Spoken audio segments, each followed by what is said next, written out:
Hello and welcome, my friends, buddies, and viewers to our rewind version 2.0 of chemistry or physics class 12, chemistry class 12, physics class 12, chapter number 14, semiconductor and electrical device में इस syllabus physics के syllabus का last episode और last chapter के साथ हम इसको over करने वाले हैं आज।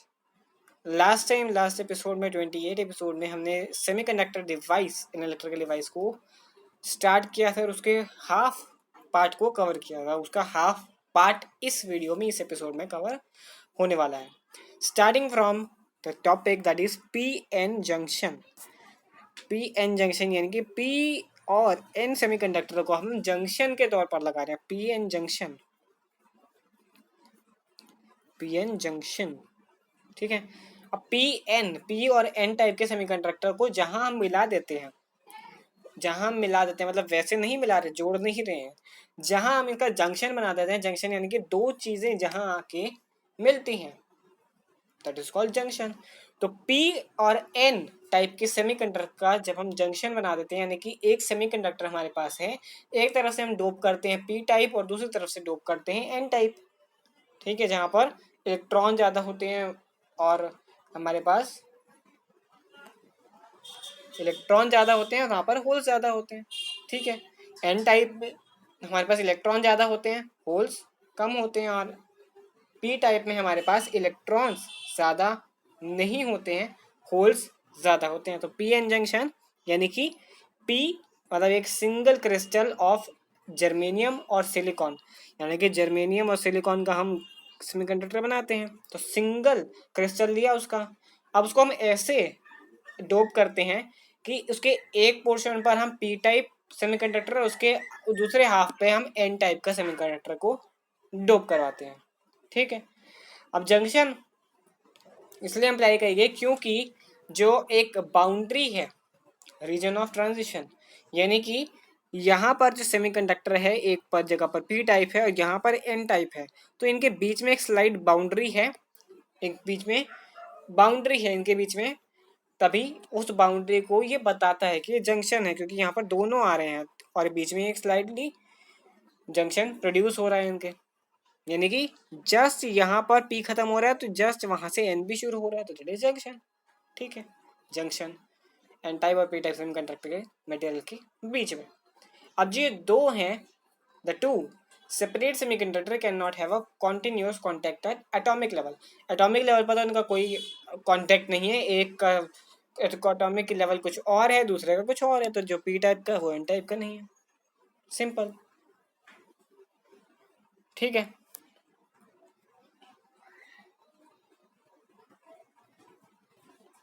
ठीक है, तो अब जो हमारे पास एक पी एन जंक्शन है वो एक की की तरह है और सारे सेमीकंडक्टर डिवाइस का, यानी कि एग्जांपल जो है पी और एन जंक्शन वो एक रेक्टिफाइंग डायोड की तरह भी यूज होता है, जिसको हम आगे कवर करेंगे। एक एक की है, एक ये स्टार्टिंग पॉइंट है सेमीकंडक्टर के डिवाइसेस का, ठीक है। तो पी एन जंक्शन को कुछ ऐसे अरेंजमेंट है हमारे पास जहाँ पर ये दो पार्ट्स में डिवाइडेड है, जहाँ पर एन एन एन यहाँ पर इलेक्ट्रॉन है, एन एन इलेक्ट्रॉन है, बाकी यहाँ जगह पर होल्स भी हैं, साथ में होल्स भी हैं, होल्स भी हैं। अब एक जो जंक्शन है, एक जो जगह है, यानी कि ये जो जगह है यहाँ पर बिल्कुल इसके माइनस जो हैं वो बिल्कुल वर्ज पर हैं, और दूसरे स्टेज में दूसरे जगह पर यहाँ पर ये बिल्कुल पॉजिटिव पॉजिटिव है, यहाँ पर पॉजिटिव पॉजिटिव है, यहाँ पर पॉजिटिव है,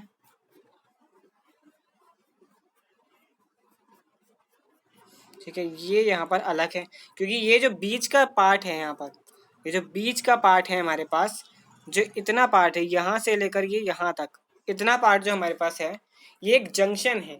यहाँ पर बिल्कुल एक खत्म हो रहा है तो दूसरा शुरू हो रहा है, इसी वजह से इसको जंक्शन कहा गया है। एक खत्म हो रहा है तो दूसरा यहाँ से शुरू हो रहा है, ठीक है। होल्स तो यहाँ भी होंगे, होल्स तो बीच में यहाँ पर भी होंगे, ठीक है, होल्स तो यहाँ पर भी रहने वाले हैं।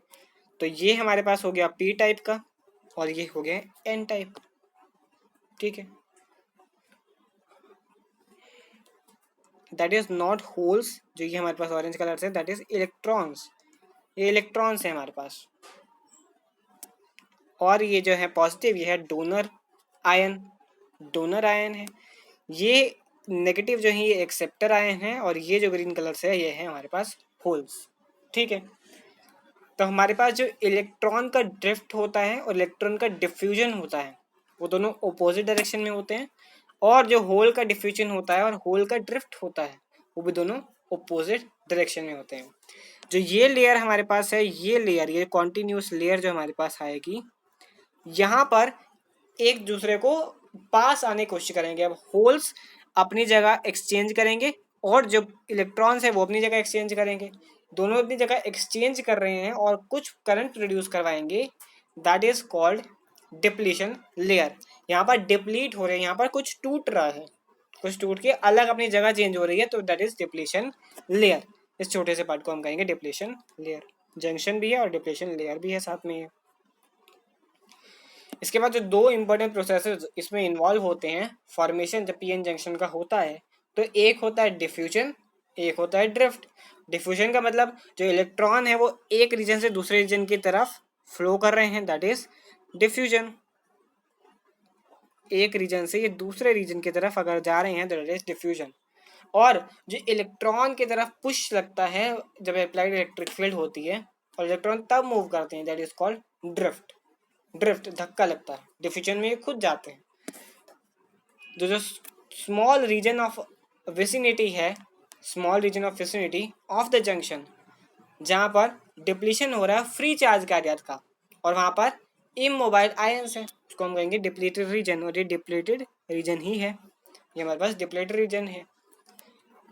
एक्यूमुलेशन होगा नेगेटिव चार्ज का जो पी रीजन में है और पॉजिटिव चार्जेस का एन रीजन में। वो क्या करेंगे, पोटेंशियल डिफरेंस बनाएंगे जंक्शन की तरफ, और इसे कहेंगे हम बैरियर पोटेंशियल।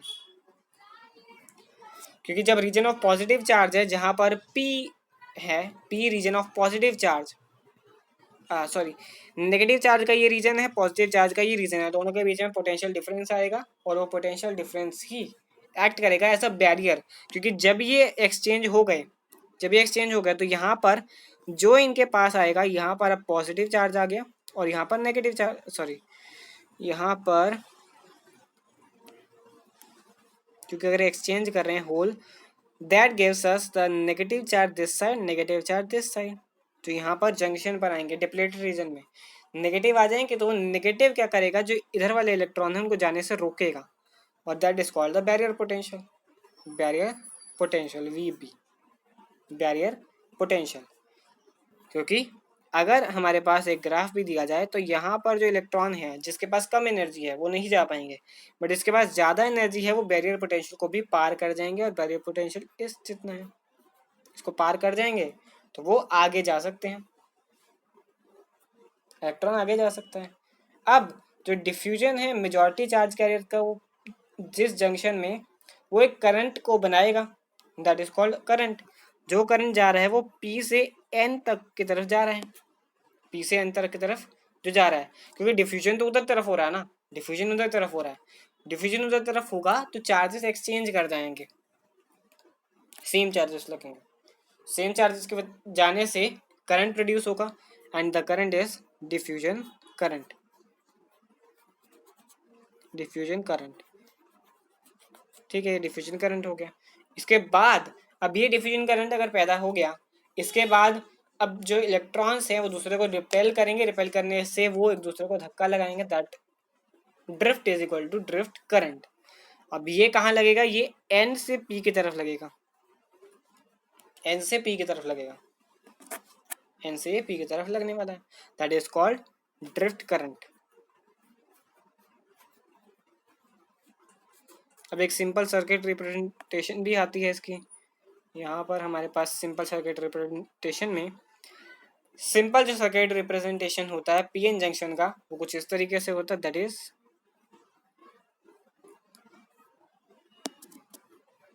ये हमारे पास है P, ये हमारे पास है N, यहाँ पर एनोड लगा है हमारे पास और जिस साइड पर कैथोड लगा है।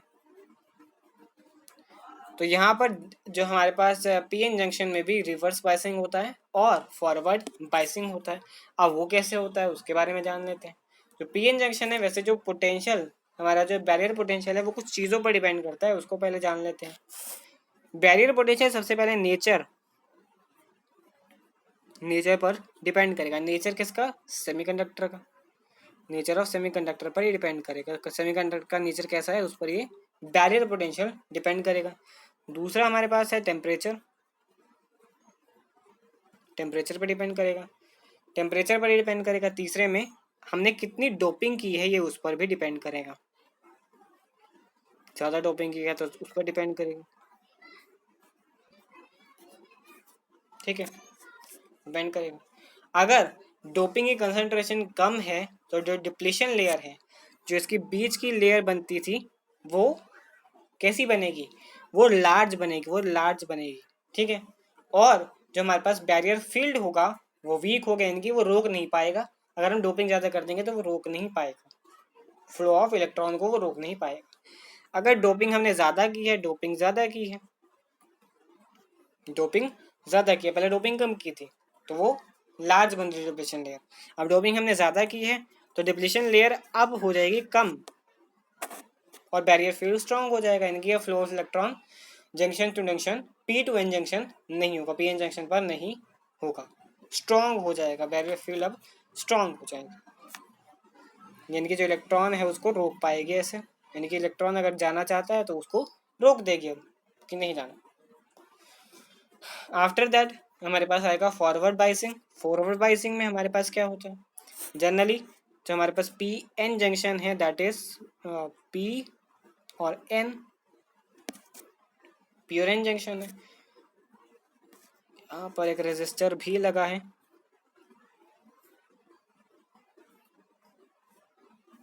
ये हमारा सर्किट डायग्राम है।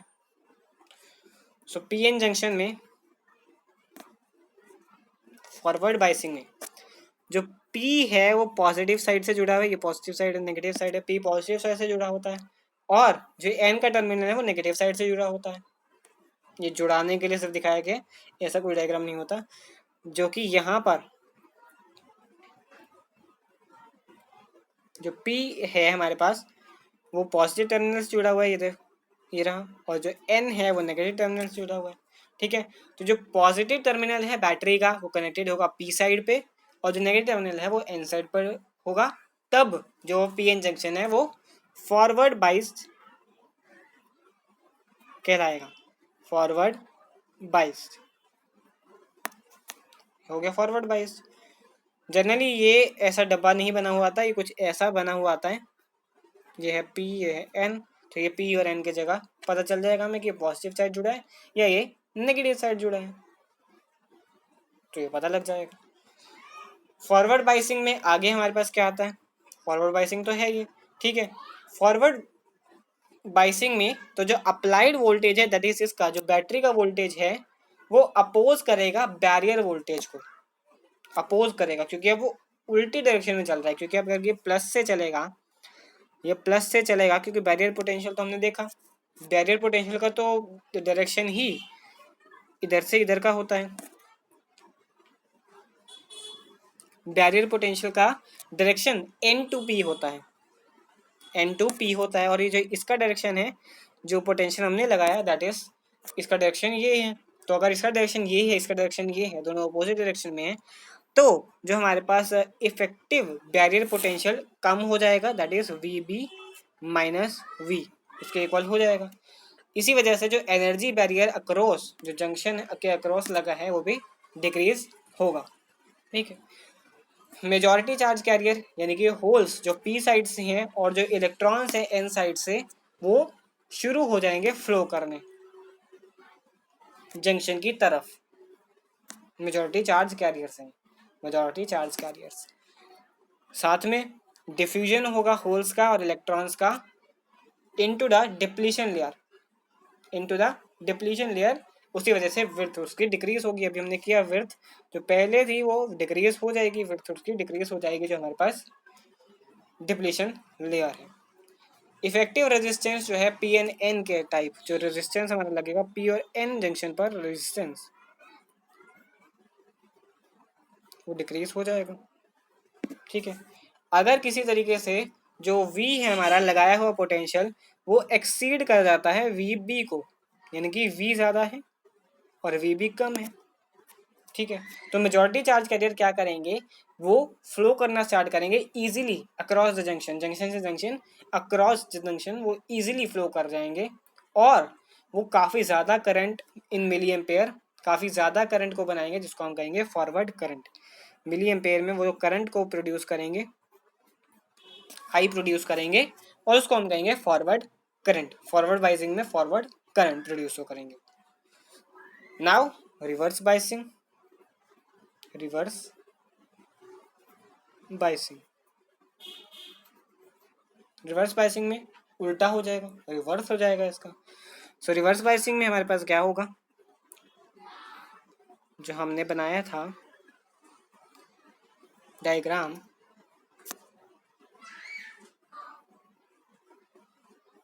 जनरली कुछ ऐसा डायग्राम बनाया था, तो यहाँ पर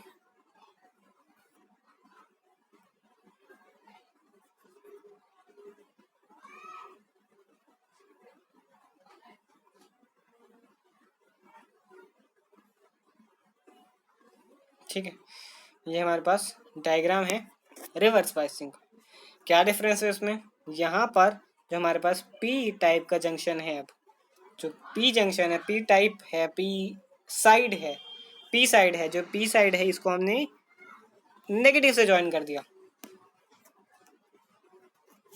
और जो एन साइड है उसको हमने पॉजिटिव से ज्वाइन कर दिया। ये इसी को कहते हैं रिवर्स बाइसिंग। रिवर्स बाइसिंग में हमारे पास positive terminal of battery connect होता है एन साइड से और negative terminal of P side या नेगेटिव टर्मिनल से जो जुड़ता है बैटरी का नेगेटिव, वो किस साइड से जुड़ता है, वो पी साइड से जुड़ता है। इसको ही कहते हैं P N junction reverse biased, reverse biased P N junction. That's it. Reverse biasing के हमारे पास अब कुछ कैरेक्टरिस्टिक्स हैं। अब जो पोटेंशियल लगेगा वो इधर से इधर लगेगा, इधर से इधर लगेगा, और जो हमारा एन टू पी जा रहा था वो तो इधर ही जा रहा था, यानी कि अब जो पोटेंशियल है नेट पोटेंशियल वो V प्लस वी बी हो गया या वी बी प्लस बी हो गया। हमारा टोटल बैरियर पोटेंशियल इंक्रीज हो गया, पहले से वो इंक्रीज हो गया, यानी कि अब ये क्या करेगा, अब ये अक्रॉस द जंक्शन जो एनर्जी है उसको भी इंक्रीज कर देगा, जो एनर्जी है उसको भी इंक्रीज करेगा ये, एज वेल एज जो मेजॉरिटी चार्ज कैरियर्स हैं वो मूव कर जाएंगे, जंक्शन से दूर जाएंगे। ये जो जंक्शन हमारा था इस जंक्शन से अभी दूर जाएंगे। ठीक है, ये दूर जाएंगे और क्या करेंगे, इस जो ये विड्थ है इसको इंक्रीज कर देंगे, यानी कि अगर ये जो पहले विड्थ थी वो यहाँ थी, यहाँ पर थी, इतनी विड्थ थी इसकी, अब ये जाकर यहाँ हो जाएगी। ठीक है, तो ये विड्थ इंक्रीज होगी, अब जो डिप्रेशन लेयर की विड्थ है वो इंक्रीज करेंगे। रेजिस्टेंस जो है इसकी वजह से काफ़ी ज़्यादा हो जाएगा, resistance is very very large, resistance ज़्यादा हो जाएगा, इसी वजह से कोई भी करंट जो है रिवर्स बाइसिंग में ज़्यादातर जो मेजॉरिटी चार्ज कैरियर्स हैं उसकी वजह से कोई भी करंट फ्लो नहीं करेगा। बाद में अगर और हम बढ़ाते हैं या हम वोल्टेज को कम करते हैं तो वोल्टेज कम पर हमारे पास कुछ देखने को मिल सकता है, बट सिंपल हमें कोई भी करंट फ्लो देखने को नहीं मिलेगा, कोई भी करंट इसमें फ्लो नहीं होने वाला, नो करंट, कोई करंट फ्लो नहीं होगा। That is called reverse biasing. Reverse biasing में मेजॉरिटी चार्ज कैरियर्स तभी करंट फ्लो करते हैं जब V की वैल्यू नेग्लेजिबल हो, तो बैरियर पोटेंशियल ही सीधा सीधा पोटेंशियल हो जाता है हमारे पास, या फिर जो बैरियर पोटेंशियल है वो ही बहुत कम हो तो भी हमारा करंट फ्लो होता है। बट रिवर्स बाइसिंग में जो बैरियर पोटेंशियल है वो तो हमारा कांस्टेंट रहने वाला है, इसके आगे जो पोटेंशियल हमारे पास बैटरी का है वो अपना अलग ऐड हो जाएगा आगे। ठीक है, इसके बाद हमारे पास आते हैं कुछ रूम टेम्परेचर पर अगर जो माइनॉरिटी चार्ज कैरियर्स हैं वो अगर पुश करे रिवर्स बाइसिंग पर, वो अगर पुश करे रिवर्स बाइसिंग पर, जो पी साइड से हमारे पास पॉजिटिव प्रोटॉन्स है, हमारे पास जो प्रोटॉन्स है पॉजिटिव चार्ज है, अगर वो कुछ पुश करे रिवर्स बाइसिस के जंक्शन की तरफ जाए, देन सेटिंग आ रिवर्स और लीकेज करंट, कुछ करंट तब भी प्रोड्यूस हो सकता है अगर रूम टेम्परेचर पर कुछ माइनॉरिटी चार्ज कैरियर्स होंगे और वो पुश करेंगे रिवर्स बायसिंग को टुवर्ड्स जंक्शन की तरफ, उसकी वजह से कुछ करंट प्रोड्यूस होगा। सो माइनॉरिटी चार्ज कैरियर्स में करंट की वैल्यू बहुत ही छोटी होती है। हम फॉरवर्ड बायसिंग में माइक्रो एम्पेयर पर जा रहे थे, यहाँ पर हम मिली एम्पेयर पर आ गए हैं। ऑर्डर ऑफ मिली एम्पेयर में हम इसको मापते हैं रिवर्स बायसिंग में, ठीक है। इसके बाद आती है वी आई की करेक्टरिस्टिक्स, यानी कि वी और आई का ग्राफ रिवर्स बायसिंग में, फॉरवर्ड बायसिंग में। ये ग्राफ क्या शो करता है, करंट की वेरिएशन पी इंजेक्शन में कैसे हो रही है जब हम वोल्टेज जो अप्लाई कर रहे हैं रिवर्स और फॉरवर्ड बाइस में जैसे हम वोल्टेज अप्लाई करते हैं तो करंट का क्या वेरिएशन होता है। That is called voltage current और V I characteristics of P N junction. तो हमारे पास जनरली जो फॉरवर्ड बाइसिंग में होता है, अगर हम मान लें यहाँ पर आई है हमारा, यहाँ पर वी है, तो हमारा जो ग्राफ है कुछ इस तरीके से स्टडी मूव करता है। यानी कि पहले जो मूव होगा वो काफ़ी स्मॉल अमाउंट में होगा, यानी कि जो हमारा करंट है, हमारी वोल्टेज तो इंक्रीज हो रही है, करंट नहीं इंक्रीज हो रहा। करंट क्यों नहीं इंक्रीज हो रहा, क्योंकि कट इन वोल्टेज जो है, या फिर हमारे पास फॉरवर्ड बाइस में जो वोल्टेज है उसको कुछ स्मॉल वोल्टेज चाहिए, इतनी वोल्टेज चाहिए ताकि वो करंट को प्रोड्यूस कर सके, ताकि वो जो VB है बैरियर पोटेंशियल के ऊपर जा सके। इसी वजह से हमारा जो स्टार्टिंग में पोटेंशियल लगाने पर कोई भी करंट नहीं दिखता, क्योंकि जो हमारा बैरियर पोटेंशियल है उसको एक्सीड करने के बाद हमारा करंट बनना शुरू होगा। इलेक्ट्रॉन्स तभी तो जाएंगे जब बैरियर पोटेंशियल हट जाएगा। जबकि रिवर्स बाइसिंग में क्या होता है, ये ग्राफ कुछ उल्टा बनता है। रिवर्स बाइसिंग में ग्राफ कुछ उल्टा बनता है, सीधा भी बना सकते हैं इसको, जनरली ऐसे ही दिखाया जाता है कि रिवर्स में सब कुछ माइनस में चलता है, पोटेंशियल का माइनस की तरफ साइन होता है ना, तो पोटेंशियल पहले माइनस आता है, तो अगर हम कैलकुलेशन करेंगे तो माइनस में ही आने वाली है। तो रिवर्स बाइसिंग में हमारा ब्रेक डाउन वोल्टेज वहाँ है जहाँ पर वोल्टेज अगर बढ़ जाए तो करंट रैपिडली इंक्रीज होता है। वोल्टेज अगर हम इतना बढ़ा दें कि करंट का ब्रेकडाउन हो जाए, वोल्टेज का ब्रेकडाउन हो जाए, तो हमें कहेंगे ब्रेकडाउन रीजन। तो यहाँ पर एकदम से तो बढ़ता है लेकिन फिर कांस्टेंट होकर फिर ये ब्रेकडाउन पर आ जाता है, यानी कि पहले तो ये बढ़ेगा, फिर बीच में रीजन में कुछ कम होगा, फिर ये एकदम से बढ़ेगा। That is called breakdown region. तो हमारा ये वोल्टेज है और ये करंट है हमारा, तो that is called forward and reverse biasing की VI का करेक्टरिस्टिक्स पीएन जंक्शन डायोड्स में। फॉरवर्ड बेस के करेक्टरिस्टिक्स कुछ थे इंपॉर्टेंट फीचर्स। अगर ग्राफ से देखें तो जो VI का ग्राफ है वो स्ट्रेट लाइन नहीं होगा, यानी कि ओम्स लॉ के फॉलो नहीं करेगा। V directly proportional to I नहीं है, बिल्कुल नहीं है, ओम्स लॉ को फॉलो नहीं करेगा। इनिशियली जो करंट है वो धीरे धीरे बढ़ेगा जब तक एक सर्टेन वोल्टेज क्रॉस ना हो जाए, जिसको हम कहेंगे थ्रेशोल्ड वोल्टेज और cut in voltage, barrier potential भी कहते हैं इसको, बैरियर वोल्टेज। सो ये एग्जाम्पल के लिए दे रखी है हमारे पास 0.2 volt for germanium and it is 0.7 volt for silicon diode, ठीक है।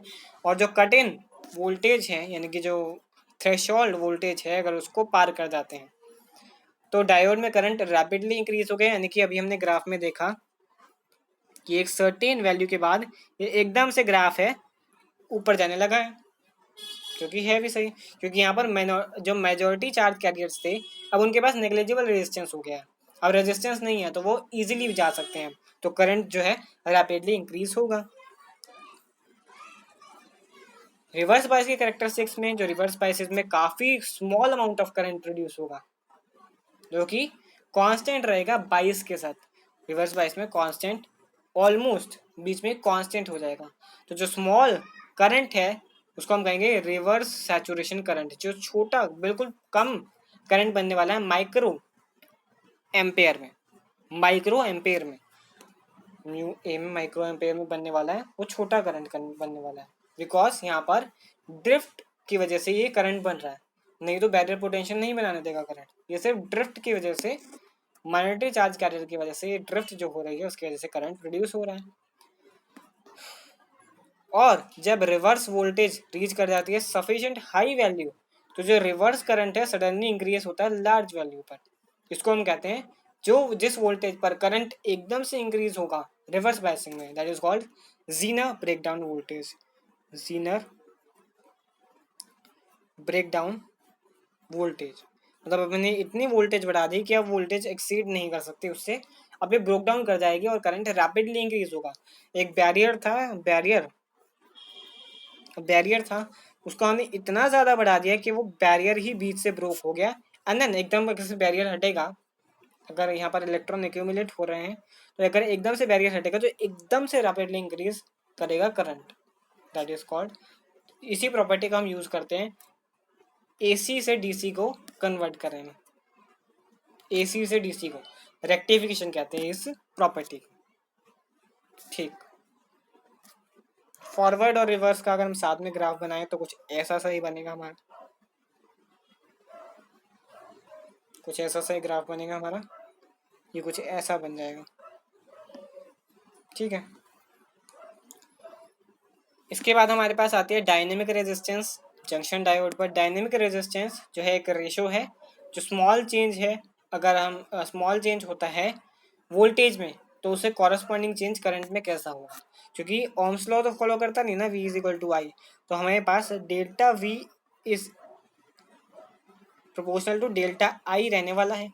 एंड हमने एक प्रोपोर्शनलिटी साइन को हटाते हुए प्रोपोर्शनलिटी कांस्टेंट लगा दिया, that is delta V upon में delta I.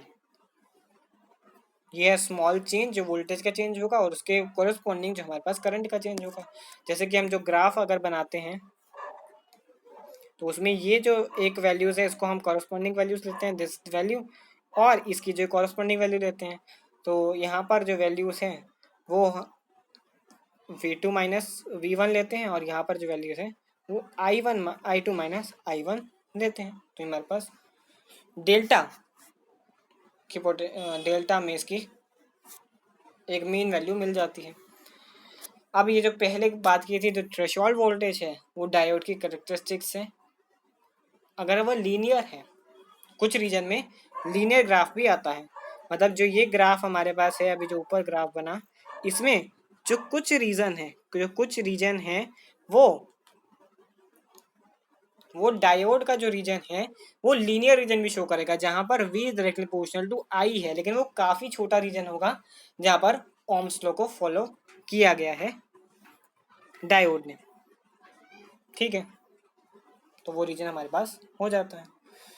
So after that इसके बाद junction diode as a rectifier करने वाला है। रेक्टिफायर क्या होता है, अभी प्रोसेस होता है rectifier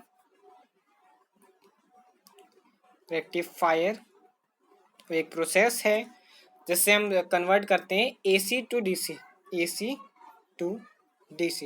ordinary current to direct current, rectification होती है। और जो डिवाइस इसके लिए यूज किया जाता है उसको हम कहते हैं रेक्टिफायर। रेक्टिफिकेशन प्रोसेस का नाम है, रेक्टिफिकेशन। ठीक है, अब ये किस प्रिंसिपल पे काम करता है, ये फॉरवर्ड बाइस्ड। अगर हमारे पास पीएन जंक्शन है जो कि लेस रेजिस्टेंस ऑफर करता है और करंट को फ्लो करने देता है, बट जबकि ये रिवर्स बाइस पर होगा तो ऑफर करेगा हाई रेजिस्टेंस और कोई भी करंट को फ्लो करने नहीं देगा। ये एक अनडायरेक्शनल प्रॉपर्टी है डायोड की जो कि रेक्टिफायर में यूज की जाती है। तो हमारे पास जो पीएन जंक्शन है उसको हम as a half wave rectifier और as a full wave rectifier में भी यूज कर सकते हैं। तो इसके रेक्टिफायर के दो है, half wave rectifier and that is a full wave rectifier. Full wave rectifier, ठीक है। तो हाफ वेव रेक्टिफायर में कुछ डायग्राम उसका ऐसे बनता है कि अगर हमारे पास एक AC इनपुट है, यहाँ पर एक AC इनपुट है, यहाँ पर इसको हम एक कॉइल से अटैच कर रहे हैं यहाँ पर, ठीक है। साथ में एक दूसरी कॉइल हमारे पास है, ठीक है। एक दूसरी कॉइल हमारे पास है जो कि अटैच्ड है एक रेजिस्टेंस से, और ये हमारे पास बन जाता है। ये हमारे पास हाफ वेव की है, क्योंकि एसी सोर्स में हमने पढ़ा हुआ है कि जो ग्राफ बनता है हमारा, एक बार जो करंट है वो पॉजिटिव में जाती है, एक बार नेगेटिव में जाती है। अगर ये हमारे पास एक, क्योंकि ये जो दो लगी हैं ये ट्रांसफार्मर में भी लगी होती हैं, ये जो हमारे पास दो कॉइल्स लगी हैं ट्रांसफार्मर में भी देखी थी हमने, ये लगी होती हैं। तो हमारे पास एक ये प्राइमरी कॉइल है, ये हमारी सेकेंडरी कॉइल है, ठीक है। और यहाँ पर हमारे पास जो है पीएन जंक्शन लगा है। पीएन जंक्शन कैसे पता लगाएंगे, कहाँ से पॉजिटिव कहाँ से नेगेटिव? तो पीएन जंक्शन में हमारे पास जो भी करंट फ्लो हो रहा है, क्योंकि यहाँ से जो करंट आ रहा है, यहाँ से जो करंट हमारा आ रहा है, तो यहाँ पॉजिटिव और यहाँ नेगेटिव, क्योंकि एक जो फेसिंग में पॉजिटिव होगा और एक फेसिंग में नेगेटिव होने वाला है ट्रांसफार्मर में, ठीक है। पॉजिटिव नेगेटिव हो गया, तो पॉजिटिव का जुड़ा हुआ है पी टाइप, पी साइड से पॉजिटिव जुड़ा हुआ है, तो दैट इज कॉल्ड फॉरवर्ड बाइस, ठीक है। तो ये हमारे पास पी टाइप से जुड़ा हुआ है, पी साइड से जुड़ा हुआ है ना, ये हमारा पी साइड से जुड़ा हुआ है।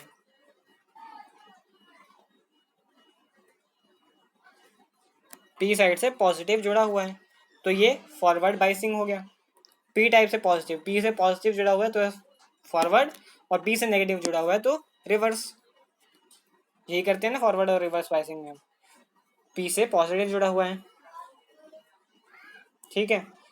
इसके आगे जो हमारे पास है, जो अल्टरनेटिंग करंट है, लेकिन नेगेटिव नहीं चाहिए हमें, क्योंकि अगर नेगेटिव हो गया तो जो यहाँ पर पी है और यहाँ पर जो हमारे पास हाफ वेव में ये नेगेटिव हो जाएगा और ये पॉजिटिव हो जाएगा इधर साइड। तो क्योंकि करंट का उल्टा हो जाएगा, फॉरवर्ड और रिवर्स स्टार्ट में आ जाएंगे, इसी वजह से ये जो नेगेटिव साइड है ये हमें नहीं चाहिए, क्योंकि करंट को हम नेगेटिव में नहीं जाना चाहते। इसी वजह से जो वोल्टेज हम अप्लाई करेंगे R L, voltage across R L apply करेंगे हम। आर एल हमारा ये वाला रेजिस्टेंस है, इसके अक्रॉस जो हम वोल्टेज अप्लाई करेंगे वो हमें सिर्फ पॉजिटिव साइड में चाहिए, यानी कि जो हमारे पास ये करंट है, ये हमारा जो करंट जा रहा था, इसमें से इफेक्टिव करंट कौन सा होगा? इफेक्टिव करंट जो हमारा है वो पॉजिटिव डायरेक्शन वाला ही, यानी कि नेगेटिव वाला नहीं है, मतलब ये है। अब इसमें भी क्या दिक्कत हुई कि हमें एक तरीके का करंट मिल रहा है, लेकिन वो कांस्टेंट उसमें बीच में एक एम्प्टी स्पेस आ रहा है। इसकी क्या करने की वजह, इसको हम फुल वेव रेक्टिफायर में कंप्लीट करेंगे। तो फुल वेव रेक्टिफायर में हमारे पास रेक्टिफायर तो होगा, सेम प्रोसेस उसके साथ भी होगा कि एक एसी सोर्स लगा है, एक प्राइमरी कॉइल लगी है यहाँ पर, और एक सेकेंडरी कॉइल लगी है, ठीक है। बट जो सेकेंडरी कॉइल है उसके बीच में कुछ और ऐड होगा,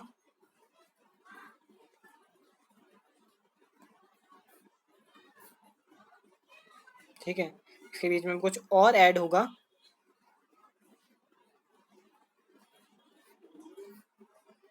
ठीक है। ये यहाँ नहीं ऐड होगी,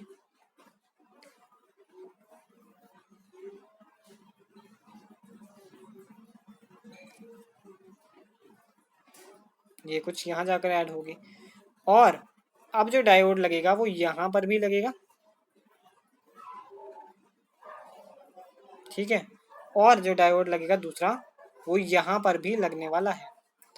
तो अब क्या होगा, अब जो दोनों डायरेक्शन में हमारे पास है, अगर एक जगह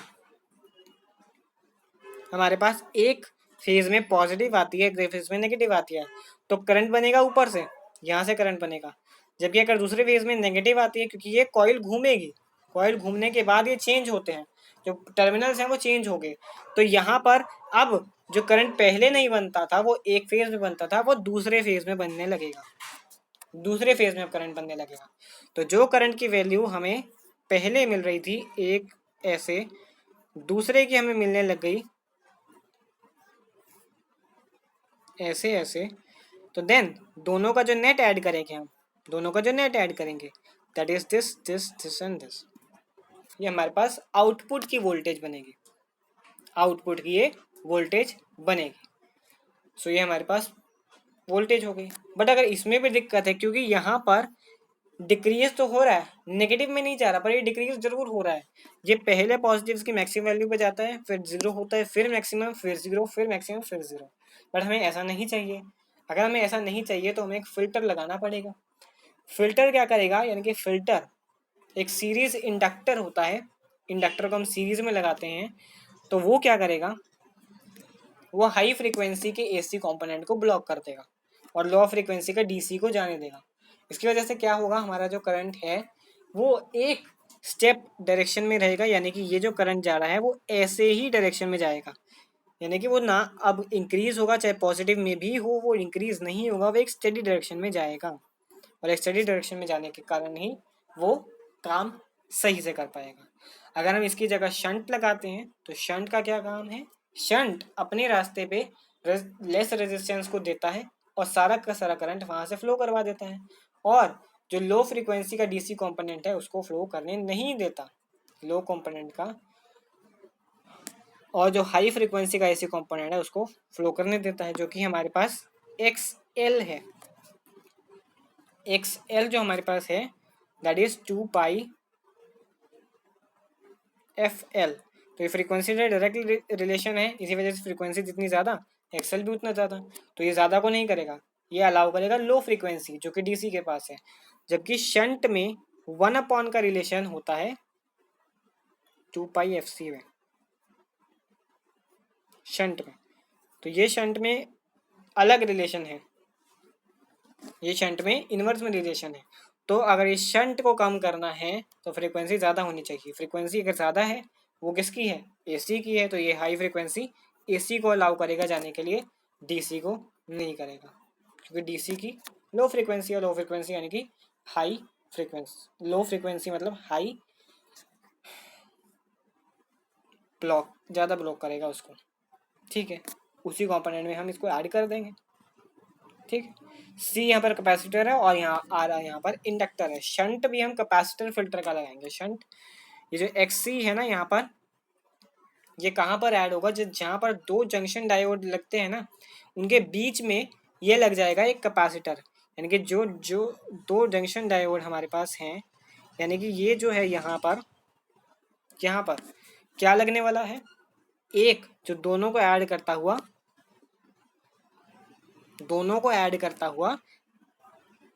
इसको अगर हम हटा जाए तो ये हमारे पास दोनों को ऐड करता हुआ एक कैपेसिटर लग जाएगा, यहाँ पर ये दोनों को ऐड करता हुआ कैपेसिटर लग जाएगा, जबकि वहां पर इसके आगे साथ में एक इंडक्टर लग जाएगा और जो रेजिस्टेंस है वो पैरेलल में आ जाएगा, इनके ऐसे लग जाएगा। ठीक है, ये हमारे पास शंट का काम होता है।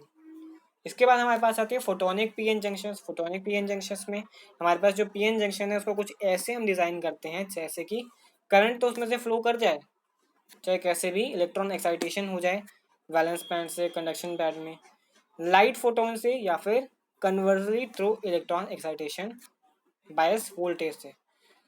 उसका क्या रिजल्ट होगा, एमिशन ऑफ फोटोन होगा, और इसकी वजह से जो हमारे पास बनेंगे डिवाइसेस उसको हम कहेंगे फोटोनिक और ऑप्टो इलेक्ट्रॉनिक डिवाइसेस। मतलब क्या है इसका, जो पीएन जंक्शन है उसको हम कुछ ऐसे डिजाइन करेंगे कि जो उसमें से अगर करंट बन रहा है या तो वो चेंज हो इलेक्ट्रॉन के एक्साइटेशन से, जो कि वैलेंस बैंड से कंडक्शन बैंड में जंप करता था, इलेक्ट्रॉन एक्साइट हो जाता था, या फिर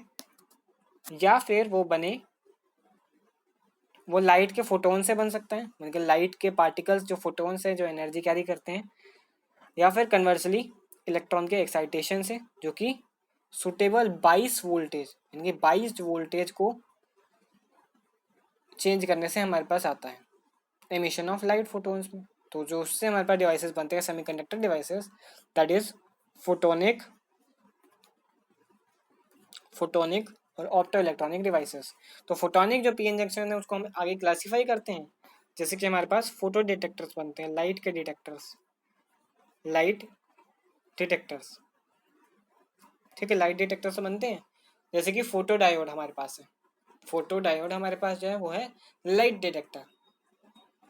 लाइट डिटेक्टर, फोटो डिटेक्टर यानी कि लाइट डिटेक्टर है, जो कि यूज होते हैं जैसे कि अगर हम इंफ्रारेड रेस को पास करते हैं तो इंफ्रारेड रेस दिखेंगे नहीं।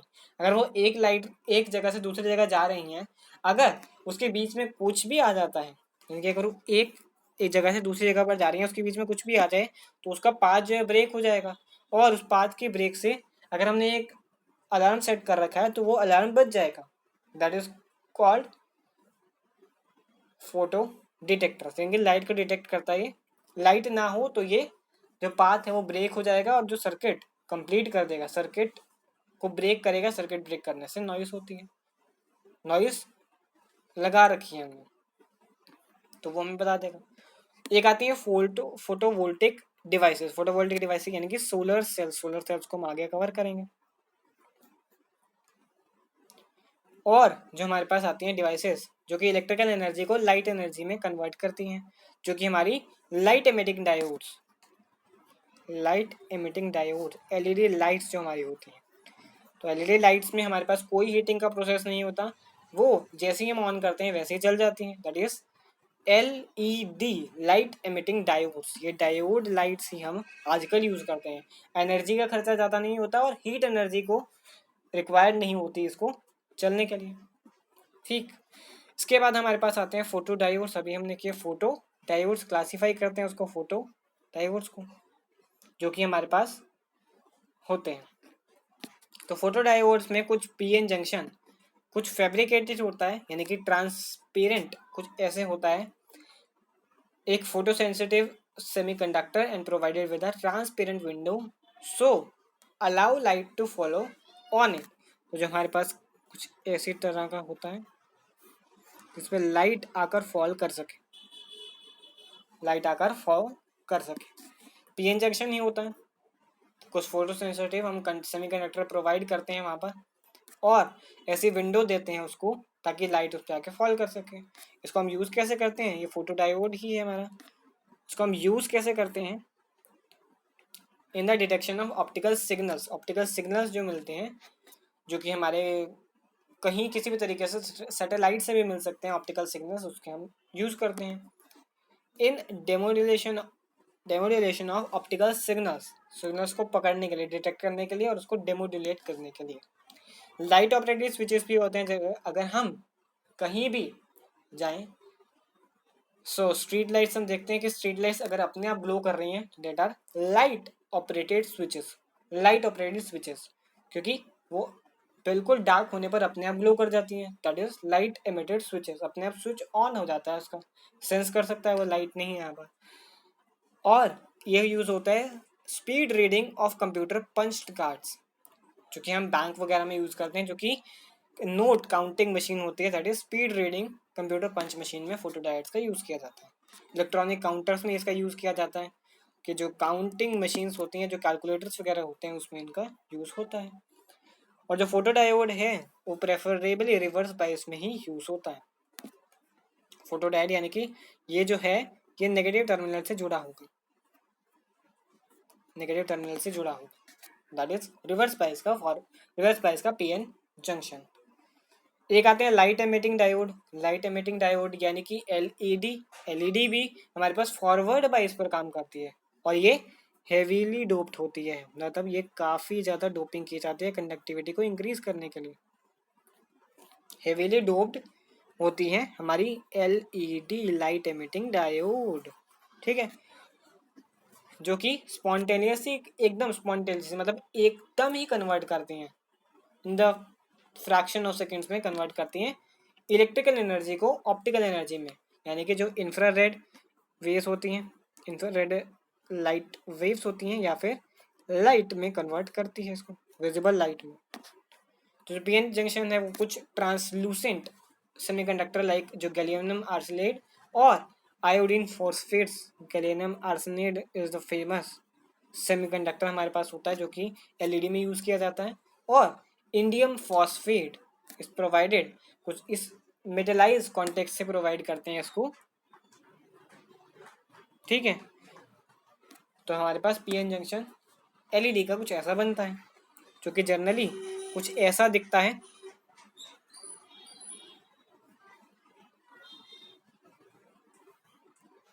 ठीक है, कुछ ही ऐसा दिखता है। तो यहाँ पर ये जो है ये एन एन हो गए इसके, ये हो गया पी हमारे पास।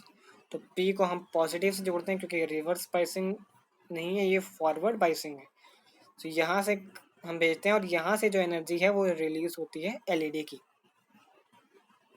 मेटलाइज कांटेक्ट देते हैं यहाँ पर और यहाँ पर, ताकि अच्छी कंडक्टिविटी हो सके। ठीक है, और अगर लाइट को चेंज करते हैं, क्योंकि एलईडी काफ़ी कलर्स में आती है, एलईडी के काफ़ी कलर्स होते हैं, तो एनर्जी बैंड गैप जो होता है उस पर ही, बैंड गैप एनर्जी पर ही डिपेंड करते हैं एलईडी के कलर्स, क्योंकि काफ़ी अब कलर्स में आने वाली लगी है एलईडी। पहले सिर्फ वाइट में आती थी, लेकिन white due to monochromatic light उसमें से कलर को हम एमिट करवा सकते हैं। ठीक, कुछ इंपॉर्टेंट फीचर्स हैं एलईडी के। अभी हमने बताया कि जो एलईडी है वो डिपेंड करेगी उसके एनर्जी गैप पे, जो उसका कलर है। जितना गैप कम होगा उतना कलर हमें अच्छा मिलेगा और उतना अलग कलर मिलेगा हमें वाइट के अलावा। इंटेंसिटी लाइट की अगर एमिट करते हैं तो वो किस पे डिटरमाइन होगी, वो फॉरवर्ड करंट काउंट करेगी। Intensity of light emitted is determined by, किस वजह से, किस पर से हम उसको डिटरमाइन करते हैं, तो हमारा फॉरवर्ड करंट कंडक्ट हो रहा है पीएन जंक्शन में। पीएन जंक्शन में जो फॉरवर्ड करंट डिटेक्ट हो रहा है हमारा, जनरेट हो रहा है, उससे हम इंटेंसिटी को निकाल पाएंगे। इसके बाद हमारे पास है एडवांटेजेस एलईडी की। एडवांटेज ऑफ एलईडी, एलईडी की एडवांटेज, एलईडी के एडवांटेज में इसको हम कन्वेंशनल इंड्यूसेंट लैंप्स जो पहले यूज़ किए जाते थे, जो कि इंड्यूसेंट लैंप यानी कि जो गर्म करके, पहले जो गर्म करने वाले लैंप्स आते थे जो कि लाइट को चार्ज करना पड़ता था फिर वो जाकर जलती थी, क्योंकि वहाँ पर कैथोड रे ट्यूब्स लगी होती थी, तो उसके उस पर हम इसको यूज़ करते हैं। नई तरीके की टेक्नोलॉजी आ गई है, लो ऑपरेशनल वोल्टेज और पावर कंजप्शन कम पे भी चल जाती है। यानी कि अगर वोल्टेज लेस है, पावर कंजप्शन हमारी लेस है इसकी होती है, तो लो वोल्टेज पे चल जाती है। तो देखा होगा कि जो 5 वॉट की एलईडी भी होती है या 10 वॉट की एलईडी भी होती है, वो भी चल जाती है, अच्छे से चल जाती है। ठीक है, और फास्ट एक्शन है, इसको कोई भी वार्म अप टाइम रिक्वायर्ड नहीं है, क्योंकि पहले के हमारे जो लैम्प्स आते थे उसको 5 to 10 मिनट्स लगते थे जलने में। 5 to 10 मिनट्स अच्छे से जलने में, पहले वो धीरे धीरे जलती थी फिर जाकर वो अच्छी तरह जलते थे। तो इसको कोई टाइम नहीं चाहिए, फास्ट एक्शन है और कोई भी वार्म अप टाइम नहीं रिक्वायर्ड। जो इसकी एमिटेड लाइट की बैंडविड्थ है वो 100 एम्स्टॉर्म टू 500 एम्स्टॉर्म है, और साथ में इसकी लॉन्ग लाइफ है, यानी कि ये जल्दी ख़राब नहीं होने वाली। Fast on off switching capability है, यानी कि अगर हम स्विच ऑफ करेंगे तो फास्टली ये ऑफ हो जाएगी, ऑन करेंगे तो फास्टली ये ऑन हो जाएगी, एंड ये जल्दी भी ख़राब भी नहीं होने वाली अगर ऑन ऑफ करते हैं।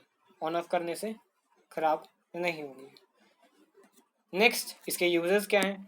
अगर ये बर्गर अलार्म सिस्टम में इसको यूज़ किया जाता है, इंफ्रारेड एलईडी को, क्योंकि इंफ्रारेड ह्यूमन आई से विजिबल नहीं है, ह्यूमन आई विजिबल नहीं है, विजिबल नहीं है infrared waves, infrared LEDs.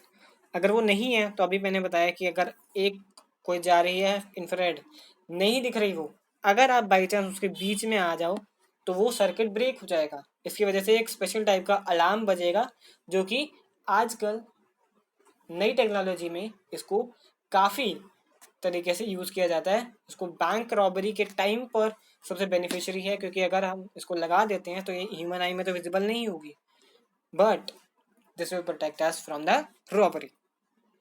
Alarm बजेगा और सबको पता चल जाएगा। ऑप्टिकल कम्युनिकेशन में इसका यूज़ किया जाता है, ऑप्टिकल कम्युनिकेशन जो हम कम्युनिकेट करते हैं इसको।